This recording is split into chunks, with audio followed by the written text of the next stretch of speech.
Shalom, shalom, family. This is Yared Yahoo checking in, and I just wanted to go ahead and get started on one aspect of the things that we got coming down the pipeline. It's a concept called the theory of everything. I think I went over the concept in the live that I put out. I don't think I've put it out yet. It's still locked, but it was looking pretty bad in that live. So I wanted to freshen up and then shave. And then, we're Hebrews, so we don't shave our beard, but we do shave our mustaches sometimes. If it gets out of hand, if it gets out of control, I'm gonna trim that thing down. But so I just wanted you guys to know that we've got the theory of everything coming down the pipeline. And this is not a scholarly, teaching that, I'm gonna have all the books in line for. We're really just gonna do biblical understanding and then build on the concepts and then go from one point to the next. Most of these concepts will be self-explanatory. You'll be able to do your own research on them, or you probably already are familiar with a lot of these concepts. It's just I don't think that they've all been put together in one, concise format that you can go to and then kind of check out the information for yourself as we go through a series. So I don't know how many videos that this is going to be, but I do want it to be kind of like a series all the way up until the current day. And it won't be, just take forever. We'll try to get it done as quickly and concisely as possible. So starting off, the very first thing that we're going to talk about is creation. You know, what does the world tell you about creation? What do we know about creation? Because none of us were there, but what do we know? So we know that in the beginning, Elohim created the heavens and the earth. This is what the Bible says, right? This is what the Bible preaches, that Elohim is the creator of this world. Is that what science teaches today? No. They teach that the creator of the world that we live in is a set of rules that was put in place by an explosion called the Big Bang. From the Big Bang, they say that it was, 18 billion years ago, somewhere around that time, 6, 7 billion years ago. Maybe it was 4 billion years ago.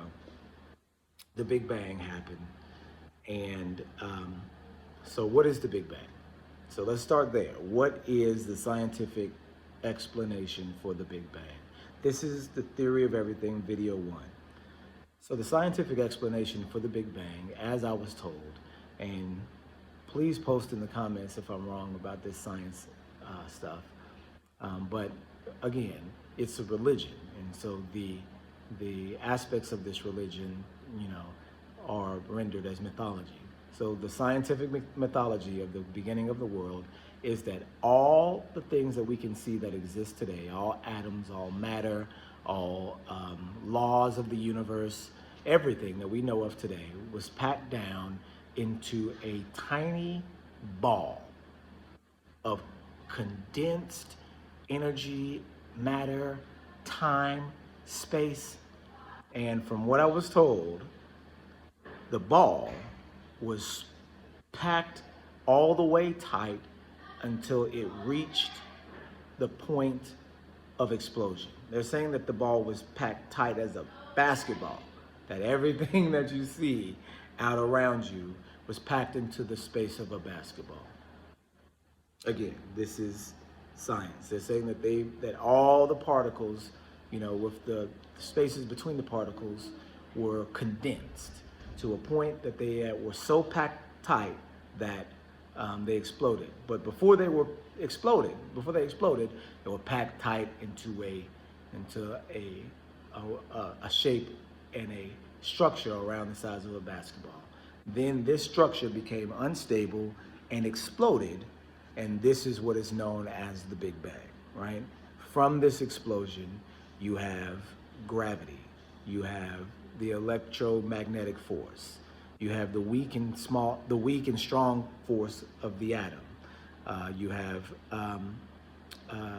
space, you have time, you have matter, you have antimatter, you have dark matter, all the cosmic structures, all the elements created in this explosion. And as the explosion continued to explode and expand, it created what we know of today as the billions of years, light years wide universe with the Milky Way and all of these different cosmic structures in it. One that is so large it cannot be traversed, and so varied that it goes from planet to empty space.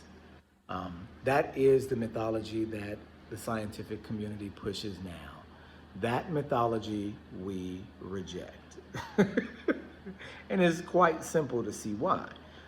For one, the Big Bang has no evidence whatsoever that it happened. What the evidence that they use to identify that there was an explosion billions of years ago is what we know of in the circles that study these type of things as cosmic background radiation. Or cosmic microwave background, so CMB. So it's the background radiation that permeates throughout, our existence. It's set at a specific frequency. It's like a fog. It's like a fuzz, sound that they are saying is left over from this great big explosion. But the problem with that is there's no evidence that that's what the cosmic background radiation is. There is a ringing, a sound, a fuzz that permeates through everything that we see in the universe. However, there is no reason to believe that it's from an explosion. There's no reason to believe that it's not the word itself being rung out again, over again, throughout time. There's no proof that it is even anything outside of cosmic radiation background. That's something that exists naturally. There is no reason to believe that it came from a single event or explosion in the far past. It's a complete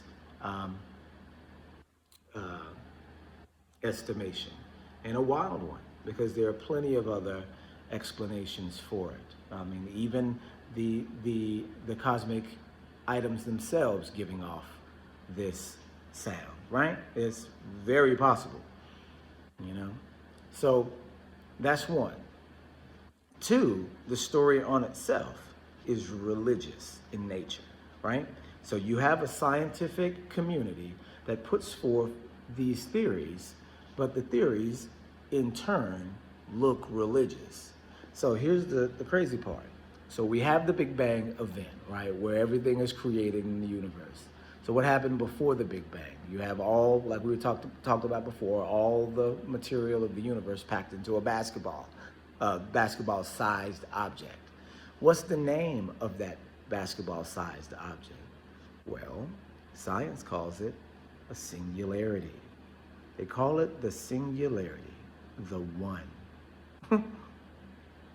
Hear, O Israel, Yah, your Elohim is one. Right? The Shema. Right?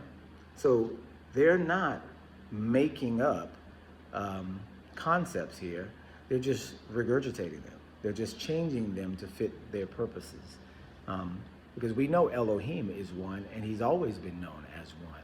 He's the beginning and the end. He's the creator. So what they're doing is they're using another name for Elohim and another narrative for Elohim. You see what I'm saying? And applying it to something that is not, right? So if you're calling the singularity the one, you're really saying that this is the Elohim, because the Elohim we know of describes himself as being one, right? The concept is an ancient concept, and it's just being reintroduced to you in a scientific narrative, right? We can see that. The singularity becomes unstable and then begins to put forth, this is the third reason why it just can't be true. Then it begins to create things. So the things that it creates are things like energy, things like matter, things like time, things like gravity, things that have specific function, and also are ordered, you know? So time itself is ordered. It, behaves as an ordered thing. Days come, time passes, and it passes at the same time for really everyone. Even if your perspective is different, if your consciousness is different, or if you don't have a conscience, the sun still revolves around the earth, right? So time is ordered. Days are numbered, right? And they go to say, okay, well, what about the theory of relativity with the speed of light? If you start going fast, you start moving through time faster. Okay, if that is the case, which of course we have never proven that to be the case, then there is what you're saying, an order there too. The faster you go through time. So that means that there is order and structure. So the point that I'm getting to is, how can an unstable explosion create order and structure? Where does order and structure come from? An orderer and a structurer. As crazy as that sounds, you don't get order and structure from something that doesn't have intelligence. That order and structure does not formulate on its own. You can't drop a cup of coffee on the ground and then when the water hits the ground, it forms itself into 12 equidistant and equilateral circles. That never happens, right? Doesn't form into squares when it hits the ground. The shattered pieces don't break at even intervals, right? None of that has ever happened, right?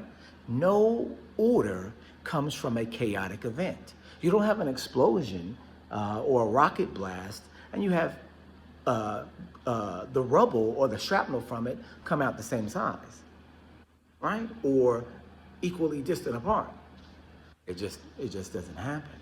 So what we're looking at is a concept that an explosion created order. So what's missing from that?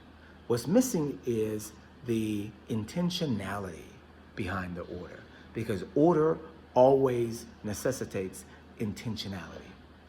You can't have order without someone ordering it.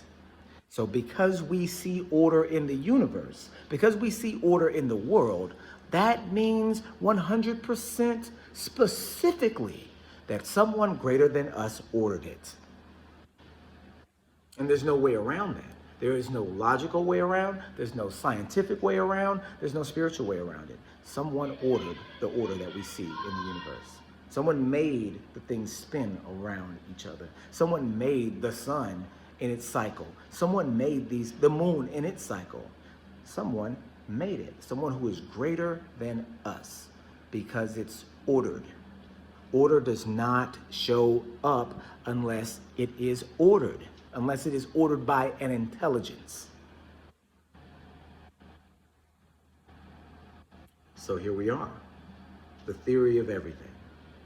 Before we can construct a theory, we have to deconstruct what you already believe in. So step one, there's no such thing as the Big Bang. They made it up. Theory of Everything, Volume 1.